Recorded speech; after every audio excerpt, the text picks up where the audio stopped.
शेतकऱ्यांची कर्जमाफी अखेर मंजूर झाली, पण या 5 नियमांमुळे 91 लाख शेतकरी अपात्र होणार. होय, तुम्ही बरोबर ऐकत आहात. अर्थसंकल्पात मुख्यमंत्र्यांनी कर्जमाफीची घोषणा केली. 2 लाख रुपयांपर्यंत कर्ज माफ केलं जाईल असं म्हटलं. पण त्यानंतर त्यांनी पात्र शेतकरी असा शब्द वापरल्यामुळे शेतकऱ्यांमध्ये शंका निर्माण झाल्या. विरोधकांनी मुख्यमंत्र्यांवर प्रचंड टीका सुरू केली. पण आज अचानक मुख्यमंत्र्यांनी पत्रकार परिषद घेतली आणि त्यामध्ये कर्जमाफीचे 5 नियम सांगितले. पहा, कर्जमाफीच्या बाबतीत कालपर्यंत ज्या बातम्यांमध्ये तुम्ही पाहिलं होतं की सगळी माहिती खोटी ठरली, कारण मुख्यमंत्र्यांनी खरी माहिती आज स्वतः सांगितली आहे. मुख्यमंत्र्यांनी सगळ्या शेतकऱ्यांना सरसकट ही कर्जमाफी मिळणार नाही हे स्पष्ट आता केलेले आहे. जे शेतकरी या 5 नियमात बसतील फक्त त्यांचीच कर्जमाफी होणार. जे शेतकरी ज्यांच्याकडे हे 2 कागदपत्र असतील त्यांच्याच बँकेमध्ये कर्जमाफीचे पैसे जमा होतील.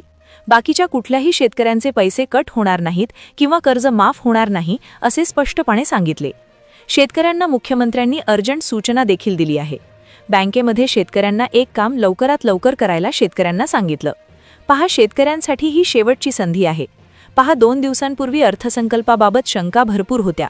स्वतः मुख्यमंत्री आता पत्रकार परिषदेत येऊन त्यांनी माहिती सांगितली.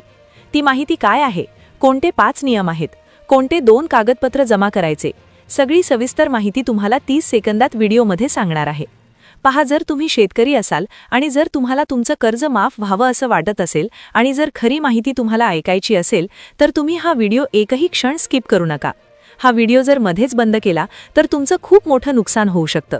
कारण की व्हिडिओमध्ये आम्ही तुम्हाला कर्जमाफीचे कोणते 5 नियम आहेत, शेतकरी पात्र आहे हे कशावरून ठरणार आहे, कोणत्या बँकांचे कर्ज माफ होणार आहे, कोणत्या जिल्ह्यामध्ये कर्जमाफी होणार आहे, कोणते शेतकरी अपात्र होणार आहेत, कोणत्या तारखेची कर्जमाफी ही ग्राह्य धरली जाणार आणि कोणत्या तारखेची कर्जमाफी ग्राह्य धरली जाणार नाही, अशा सगळ्या सविस्तर प्रश्नांची उत्तरे तुम्हाला व्हिडिओमध्ये देणार आहे. हा व्हिडिओ जर तुम्ही पाहिला तर ना तुम्हाला कुठल्या बँकेच्या क्रमांकाची गरज आहे, ना कुठल्या सरकारी अधिकाऱ्याकडे जाऊन तुम्हाला माहिती घेण्याची गरज आहे.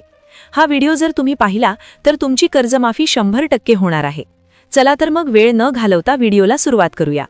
शेतकऱ्यांची कर्जमाफीची योजना पुण्यश्लोक अहिल्यादेवी होळकर कर्जमाफी योजना या नावाने सरकारने मंजूर केली. निधीही त्यासाठी देण्यात आलेला आहे.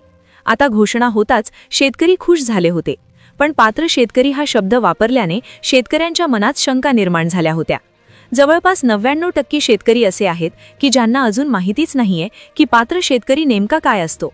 पात्र शेतकऱ्याची व्याख्या काय आहे हे कोणालाच माहिती नाहीये. आणि मग यामुळेच मुख्यमंत्र्यांनी स्वतः पत्रकार परिषद घेऊन ही सगळी माहिती सांगितलेली आहे. तीच माहिती व्हिडिओच्या माध्यमातून तुम्हाला दिली जाणार आहे. शेतकरी बांधवांनो, सावधान. अखेर तो प्रसंग आला आहे जेथे शेतकऱ्यांच्या कर्जमाफीची घोषणा झाली आहे. आता हे स्वप्न सत्यात उतरलं आहे.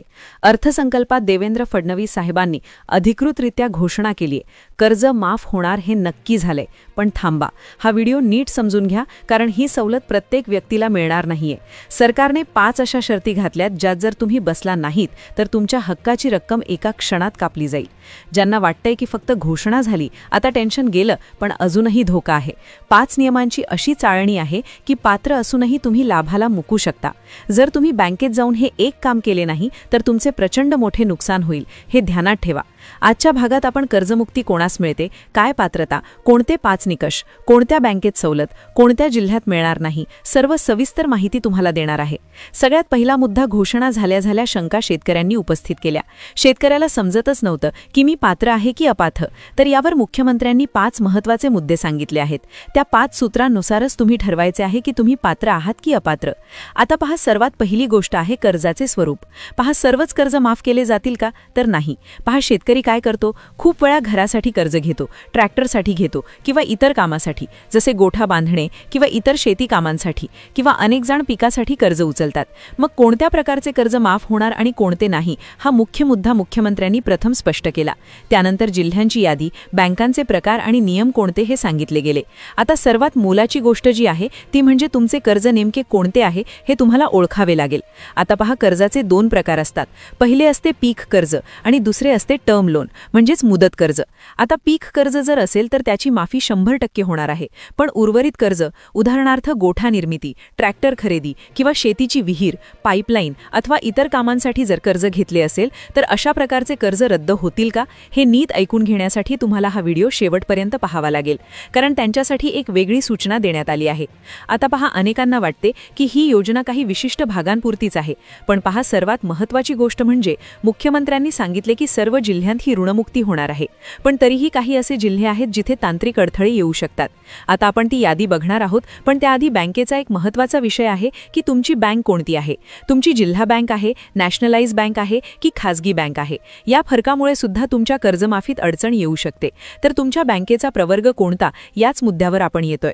पण त्यापूर्वी दिनांकाची महत्त्वाची माहिती घ्या, कारण या तारखेच्या आधीचे कर्ज असेल तरच ते माफ होईल. यानंतरचे असेल तर ऋणमुक्तीचा विचार सोडा. तारीख जर तुमची बसत नसेल तर तुम्ही इतर माहिती शोधू नका. घेऊन ही सगळी माहिती सांगितलेली आहे. तीच माहिती व्हिडिओच्या माध्यमातून तुम्हाला दिली जाणार आहे. मुख्यमंत्र्यांनी स्वतः जी तारीख जाहीर केली आहे ती म्हणजे 30 सप्टेंबर 2025.